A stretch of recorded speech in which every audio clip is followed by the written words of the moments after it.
Stop for a second and think. Who taught you that love is supposed to last forever? Was it your parents' fairy tale? A movie ending with a kiss and a promise? Or that quiet ache in your chest that still believes forever means something more than just a moment that lasted longer than most? Because here's the truth.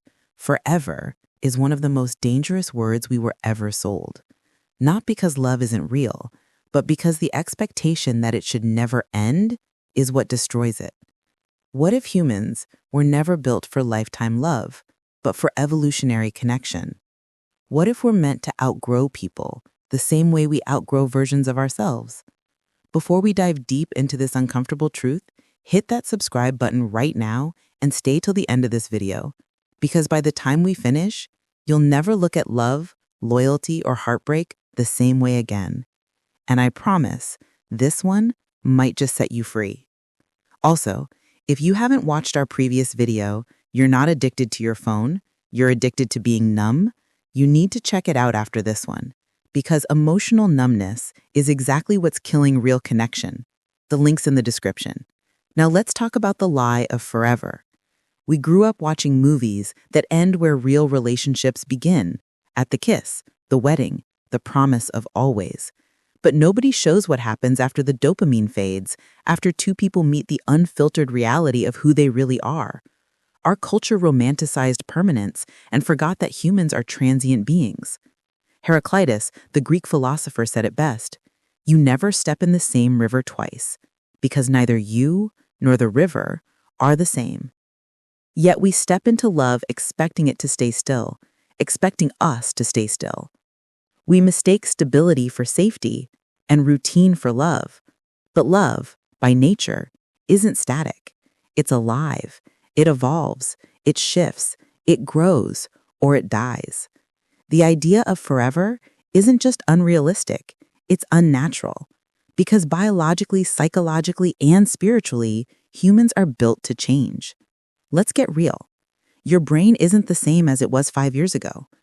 Neuroscience shows that our personality, our emotional responses, even our values shift every few years as we gather new experiences. So think about it. How can two constantly evolving people guarantee to stay in alignment for a lifetime? What we call falling out of love is often just growing in different directions. It's not failure. It's evolution. Psychologist Carl Jung said, "The meeting of two personalities is like the contact of two chemical substances. If there is any reaction, both are transformed." But here's what we forget. Transformation doesn't always mean togetherness. Sometimes love does its job not by lasting forever, but by awakening something within you, a truth, a lesson, a mirror. And when that lesson's complete, clinging to the person who taught it becomes an act of fear, not love. Here's where psychology gets uncomfortable.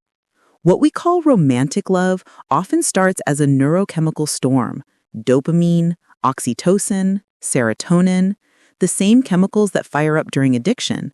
We get hooked on the high of newness, and when it fades, we panic. We confuse emotional peace for boredom and chemical withdrawal for heartbreak.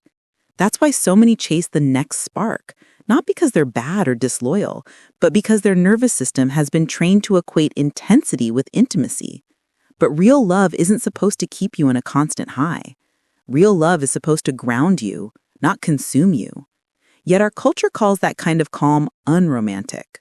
We glorify passion that burns us but dismiss peace that heals us. Buddhism teaches anicca, the principle of impermanence. Everything that arises must pass away, every feeling, every phase, every relationship. But instead of embracing that, we resist it, we attach, we cling, we make promises our evolution can't keep. And when things end, we label it as betrayal or failure, when in truth, it's simply nature doing its job. Think of a tree that sheds its leaves every autumn. We never accuse it of giving up. We understand it's part of renewal. But when a relationship fades, we shame ourselves for not making it last. Nietzsche once said, "The snake which cannot shed its skin perishes." In love, refusing to let go when the growth is over is how we kill what was once beautiful. The need for forever comes from fear of loss, loneliness, or uncertainty.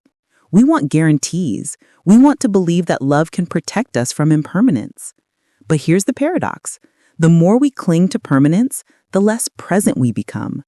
Instead of experiencing love fully, we start negotiating its longevity. We say things like, "Don't ever leave me," instead of, "I'm grateful you're here now." We obsess over keeping someone instead of truly knowing them. And in doing so, we kill the very intimacy we're trying to preserve. Real love isn't about possession. It's about presence. The philosopher Alan Watts said, "The meaning of life is just to be alive." It is so plain and so obvious. Yet everybody rushes around in a panic as if it were necessary to achieve something beyond themselves. Love works the same way. It was never meant to be an achievement. It was meant to be an experience. Let's be honest, today's youngsters are rewriting the rules of love. Marriage rates are dropping, divorce rates are rising, and commitment is being redefined. But contrary to what older generations say, it's not because we're selfish or broken. It's because we're aware.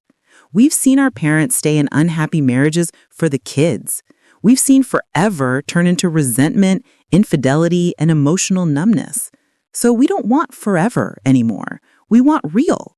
We'd rather have 6 months of authenticity than 60 years of quiet misery. And maybe that's evolution, not moral decline. Anthropologist Helen Fisher's research shows that romantic love evolved not for forever, but for function. Our ancestors needed pair bonding long enough to raise a child past infancy, about 4 years on average. After that, biological incentives faded, and humans naturally sought new connections to diversify the gene pool. So biologically speaking, forever love isn't hardwired into our species. It's a cultural invention.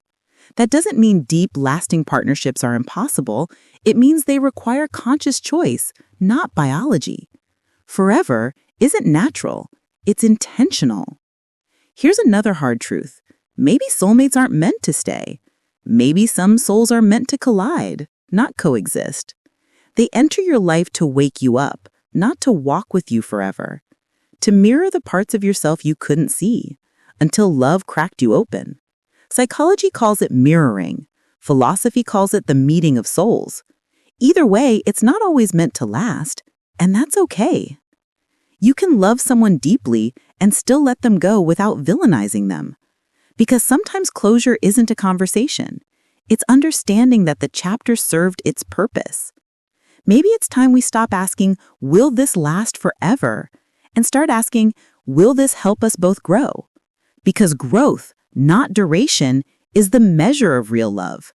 If you love someone, let your love evolve with honesty, not obligation. Let it breathe. Let it end with dignity if it must.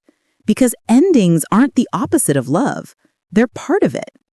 And sometimes loving someone forever just means loving them well while they're here. If you're still watching this, you're not afraid of the truth. You're the kind of person who wants to love consciously, not blindly. So here's what I want you to do. Tell me in the comments, do you believe humans are meant for forever love? Or do you think love is meant to evolve, even if that means ending? Your thoughts might just help someone out there feel less alone in their heartbreak. And don't forget, like this video if it made you think deeper about love. Subscribe to Psych Rhythm for more psychology, philosophy, and raw emotional truths. Your support doesn't just grow this channel, it grows a movement of people who refuse to love unconsciously. And before you go, watch, you're not addicted to your phone, you're addicted to being numb. Because numbness is the reason so many people settle for comfort over connection. That video will help you see how emotional avoidance shapes modern love. The link's in the description.